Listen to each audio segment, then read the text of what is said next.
Hi, this is part 2 of the repair of Brenda's Music and Sound Model N80 Stereo Music Intercom Master Station. The work on it has been done, and I guess I should show you. These are all of the parts that were replaced to restore it back to what it was when it was brand new. Now I got to clean this up. Okay, mess has been cleaned up. So it is powered up now. It is actually 10:42 on Monday morning.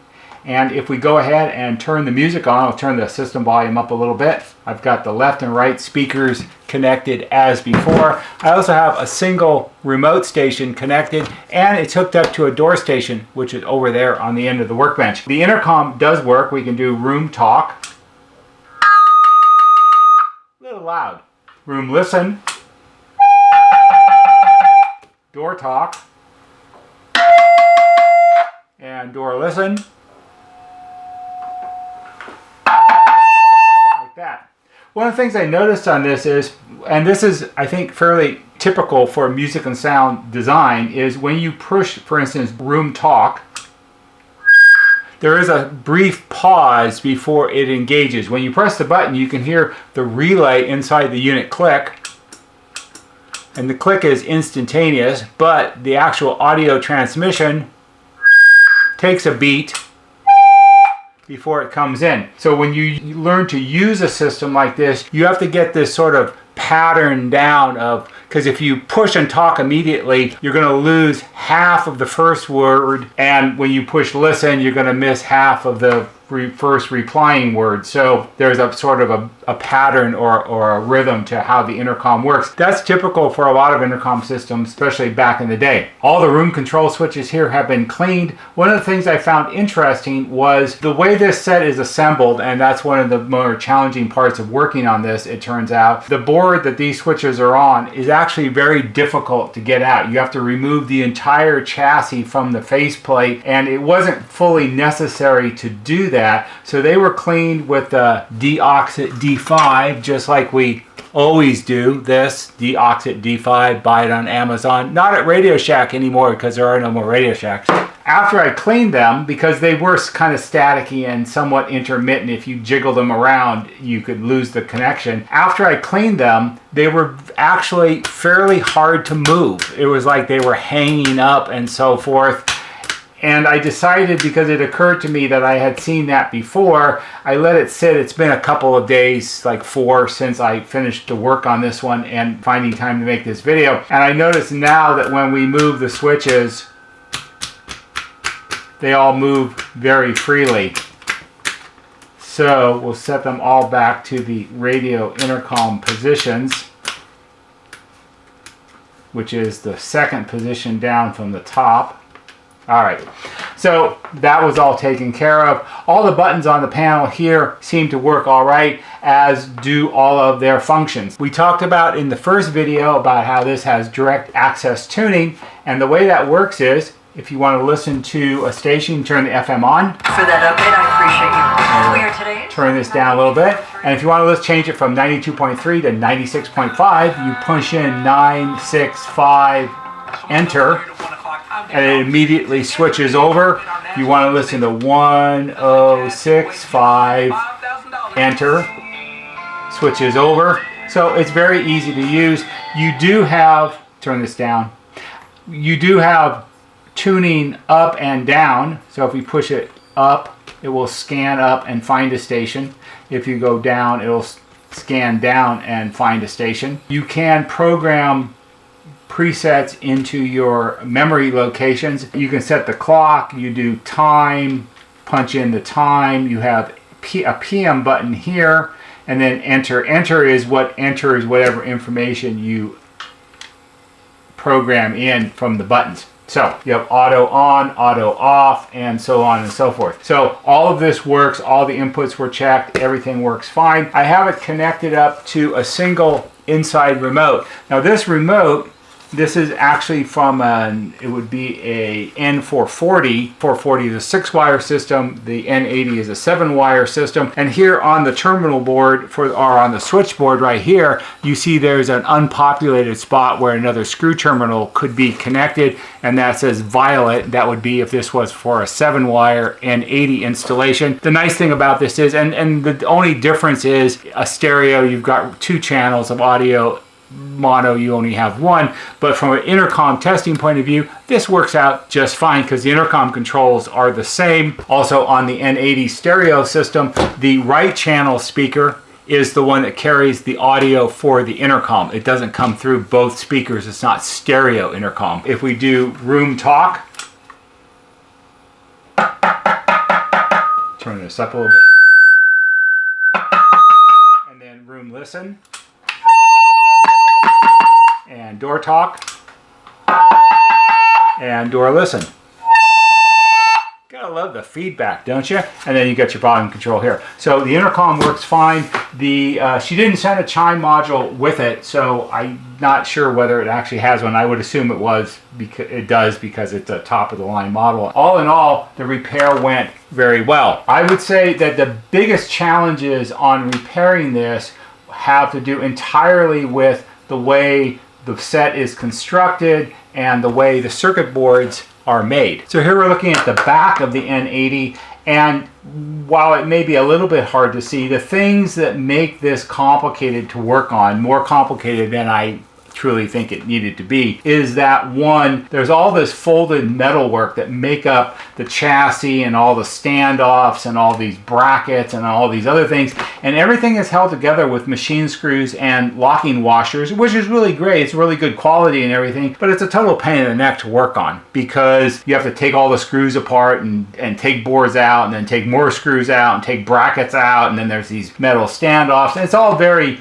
nicely made, but it slows down the repair process. The other things that I don't really, all of these circuit boards, this one, the tuner board here, everything except for down here, which is where the computer board is, down here, a little hard to see, there's no silk screening on the boards at all with component designations or anything like that. So for instance, when you're changing out capacitors have polarity, and when you remove a capacitor from the board, since there's no silk screening, you don't know which connection is plus and which one is minus. So you actually, as you remove each part, you actually have to mark the board, because if you forget and you get it in backwards, it's going to blow up the capacitor, not the whole set. So that just takes extra time and perhaps extra focus. And you would think a set that was designed when this one was designed, it would have been more modern than that. Also on the back side of the boards, there's no solder mask. It's all just copper clad tin plated boards. So you're soldering, you have to be really careful to make sure you don't have solder bridges and things like that, because that's why solder masks exist. It's to help prevent short circuits between solder pads on the back of circuit boards. So that took extra time to take care of. The power supply is under this board upside down here,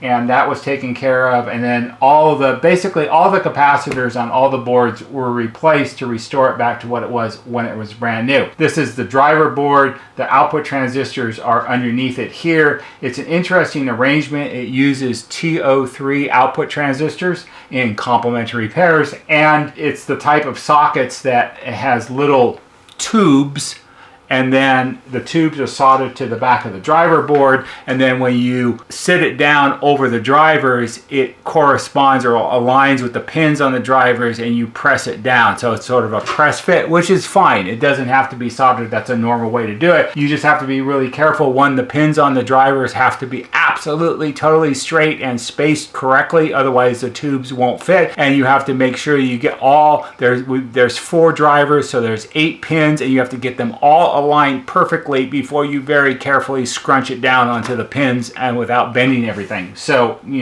it takes a little bit of care. This wasn't too bad to work on. This is the audio input board. That was easy. Tuner board was easy. There was only a couple parts on the computer board that had to be replaced. And then you've got this main board down here, which is your intercom control board with all your controls and everything. This has these big, it's kind of hard to see, it has these really big pin connectors here and here, which are rather difficult to force down. It takes a lot of force to get them to slide down correctly, so you have to be careful when you do that. All the controls were clean. These are all the controls that you see. See if I can do this here. So many cables. These controls here, across here, correspond with all of the controls that you see on the front side. These are actually all very high quality parts. So they were cleaned carefully to ensure that they were static free. But other than that, it's great. I did find it interesting that down here, which you really can't see very well, but down here, so many cables.